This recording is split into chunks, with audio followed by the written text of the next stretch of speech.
নমো নমঃ সুপ্ৰভাতম শ্ৰীমদ ভগবত গীতামৃত আজি শ্ৰীমদ ভগবত গীতাৰ কৰ্মসন্ন্যাস যোগ নামৰ পঞ্চম অধ্যায়ৰ পঞ্চদশ সংখ্যক শ্লোকভাগী হৈছে এনেধৰণৰ নাদত্তি কস্যচিৎ পাপং না সেবা সুকৃতং বিভুঃ অজ্ঞানেনাবৃতং জ্ঞানং তেনা মুহ্যন্তি জন্তৱঃ। শ্লোকভাগীৰ অসমীয়া ভাৱাৰ্থ হৈছে এনেধৰণৰ পৰমেশ্বৰ ভগৱানে কাৰো পাপ বা পুণ্য কৰ্মৰ দায়িত্ব নলয়। অজ্ঞানতাই প্ৰকৃত জ্ঞানক আবৃত কৰি ৰখাৰ বাবে দেহধাৰী জীৱাত্মাবোৰ বিমূঢ় হৈ পৰে বুলি কোৱা প্ৰসংগত ভগৱান শ্ৰীকৃষ্ণই সখা অৰ্জুনৰ আগত এই বিশিষ্ট শ্লোকভাগীৰ অৱতাৰণা কৰিছে।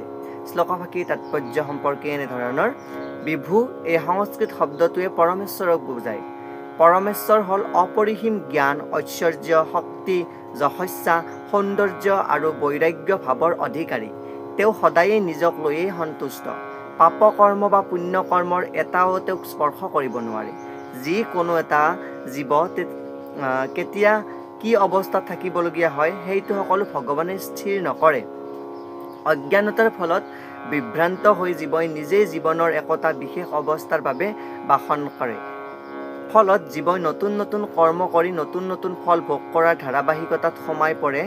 পাপৰ পৰা যি পৰা প্ৰকৃতিৰ অংশ বাবে জীৱৰ পৰিপূৰ্ণ জ্ঞান থাকিব লগাৰ প্ৰয়োজন, কিন্তু যি পৰা প্ৰকৃতিৰ অংশ হোৱা বাবে জীৱৰ পৰিপূৰ্ণ জ্ঞান থাকিব লাগে, কিন্তু তথাপিও জীৱৰ শক্তিৰ অসীমিত যি জ্ঞান তাৰ বাবে অবিদ্যাৰ দ্বাৰাই প্ৰভাৱিত হোৱা সম্ভাৱনা থাকি যায়।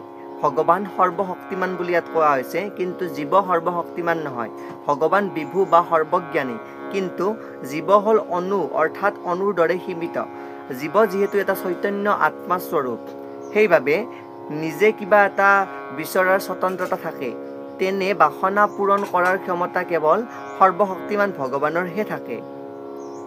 গতিকে জীৱই যেতিয়া মোহপাশত পৰি কিবা এটা পাবলৈ বাসনা কৰে, তেতিয়া ভগৱানে সেই বাসনা পূৰ্ণ হ'বলৈ দিয়ে।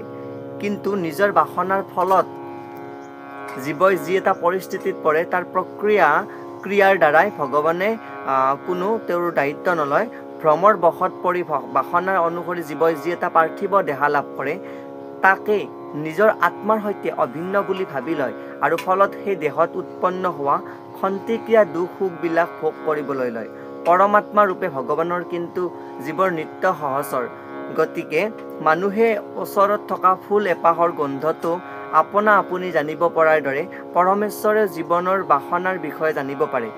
কামনা বাসনাবিলাক জীৱৰ বন্ধনৰ একোটা সূক্ষ্ম অংগস্বৰূপ। ভগৱানে জীৱৰ যোগ্যতা অনুসাৰে কামনা বাসনা পূৰণ কৰে। মানুহে ভাবে যে ভগৱানে সকলো কৰিছে বা দিছে, কিন্তু সেয়েহে জীৱই নিজে নিজৰ বাসনা পূৰণ কৰি লোৱাৰ জোখতকৈও যি লাগিব পৰা যি চিন্তা জীৱই নিজৰ বাসনা পূৰণ কৰি লোৱাৰ জোখাৰে সৰ্বশক্তিমান নহয় বুলি তেওঁ উপলব্ধি কৰিব নোৱাৰে। কিন্তু ভগৱানে সকলো বাসনাৰ চৰিতাৰ্থ কৰিব পাৰে বুলি তেওঁলোকে উপলব্ধি নকৰে। কিন্তু এয়াই সঁচা, আৰু এই প্ৰসংগত ইয়াতে উল্লেখ কৰিছে যে বৈদিক মন্ত্ৰৰ বাবে কোৱা হৈছে যে এষ উহ্যেব সাধু কৰ্ম কাৰয়তি তং ইয়ম এভ্যো লোকেভ্যো উন্নিশ্যতে। এষ উ এবা সাধু কৰ্ম কাৰয়তি ইয়ম অধো নিনিশ্যতে। অৰ্থাৎ ভগৱানে জীৱক পুণ্য কৰ্মত নিয়োজিত কৰে যাতে জীৱই উদ্গতি লাভ কৰিব পাৰে। ভগৱানে জীৱক পাপ কৰ্মত নিয়োজিত কৰে যাতে জীৱৰ অধোগতি হয়। এই মন্ত্ৰটি উল্লেখ আছে কৌশিতকী উপনিষদ, অৰ্থাৎ ঋগ্বেদৰ এখন বিশিষ্ট উপনিষদৰ তৃতীয় পঞ্চিকাৰ 8 নম্বৰ মন্ত্ৰত এয়া উল্লেখ আছে। আৰু এটি বিশিষ্ট শ্লোকৰ অৱতাৰণা কৰিছে, সেয়া হৈছে অজ্ঞো যন্তৰণীষোऽয়ম আত্মনঃ সুখ দুঃখয়োঃ ঈশ্বৰ প্ৰেৰিতো গচ্ছেৎ স্বৰ্গং বাস্যভ্ৰমেবচ। অৰ্থাৎ নিজৰ সুখ আৰু দুখৰ বিষয়ত জীৱ মুকলি পৰাধীন।